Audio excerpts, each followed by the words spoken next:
Transformative power is about challenging, altering and replacing the existing system, so the existing structures and the existing power relations.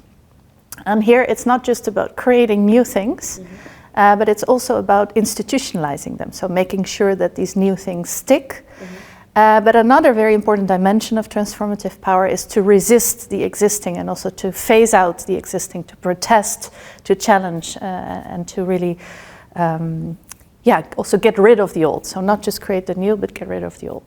And that's what makes transformative power so difficult, because you need all these three things. And then in terms of examples of successful social innovation, it of course depends a lot on your definition of success, but I think what is very important when you're talking about social innovation is that it is about involving people in the processes of innovation. So for instance, if you think about greening the city, you can focus only on the ecological or the physical material aspects, but there are of course people involved. So you're greening the city for people. So then the question is also, how do you do it? And if social innovation is about new ways of doing, thinking and organizing, it's about doing that process of greening in a socially innovative way. So this can be about that it's not just the municipality that decides this is where the green park is going to be, but it's about really involving citizens, residents in deciding where, how, when the greening occurs. So an interesting movement in this regard is participatory budgeting, which is about involving citizens directly in deciding how municipal budgets are spent. And there you see that often citizens decide that they want some sort of greening in their neighborhood. And then they are the ones taking the initiative and also deciding in what form it happens. So participatory budgeting would be an interesting example of social innovation, how social innovation can contribute to greening the city in an inclusive way.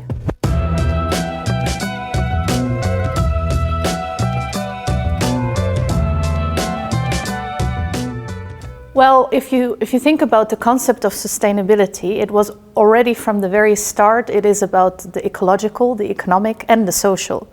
So to a certain extent, if you want the outcome of your transition, if you want to contribute to sustainability, it's very, very important to not only look at the material aspects, but also to consider the social aspects.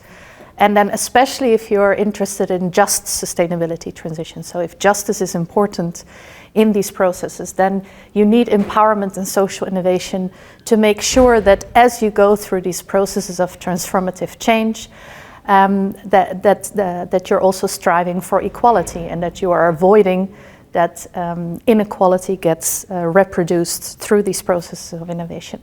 But even if you don't care about this ethically, even if your main goal is to get the ecological transition going, even then I would argue you need social innovation and empowerment, because to get people involved, to mobilize people towards ecological sustainability, then you also need social innovation. So on the one hand it's instrumental, but I would say it's not only instrumental, it's also a goal in itself, or at least it should be a goal in itself.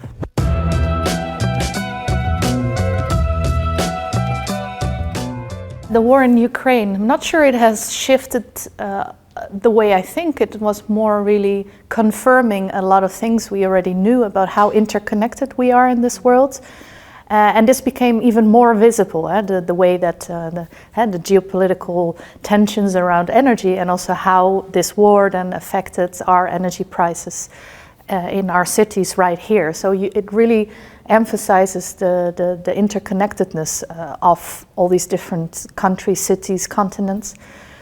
And another thing that it really confirmed and really emphasized was that it really exacerbated the inequalities that already existed. So you notice that the kind of people with a lot of wealth who could afford to invest in solar panels and electric cars, I know some of these people that have an energy bill of 0 because they produce their own energy. They load their car with the energy they produce. They have zero costs on fuel or on heating their houses. While the people that could never afford to put solar panels on their houses are now in really big problems with really high energy bills. So this is a really good example of how sustainability in a certain way through technological and innovation can exacerbate existing inequalities, and the Ukraine crisis really showed that.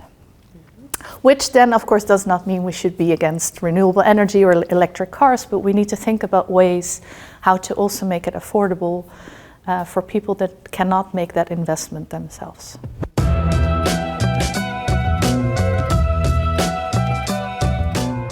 So I think when we're talking about social innovation and transitions, it's always very important to emphasize that it's not just about the government, it's also not just about business, but it's also really about civil society in the broadest sense of the word. And there we're talking about communities, we're talking about families, academia, education, and of course also non-governmental organizations. And I think they play a very big role, a very important role on all levels, whether it's the city or the region or the country. And what I find most interesting in the research that we have done on civil society is to see, and also in cities, is to see how you have these very interesting networks and movements that are very localized. So they are in specific neighborhoods, streets, communities, but at the same time they collaborate together across regions, across nations, and even across the whole world. So this is what we call translocal networks and translocal movements.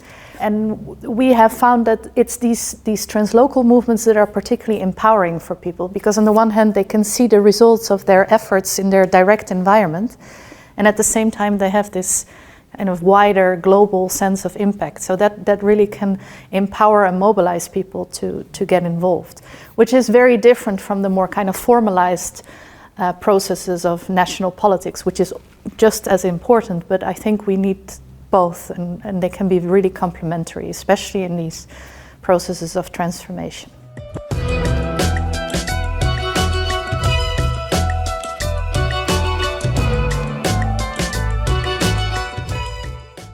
All right, that was my last question, so thank you. Thank you very much.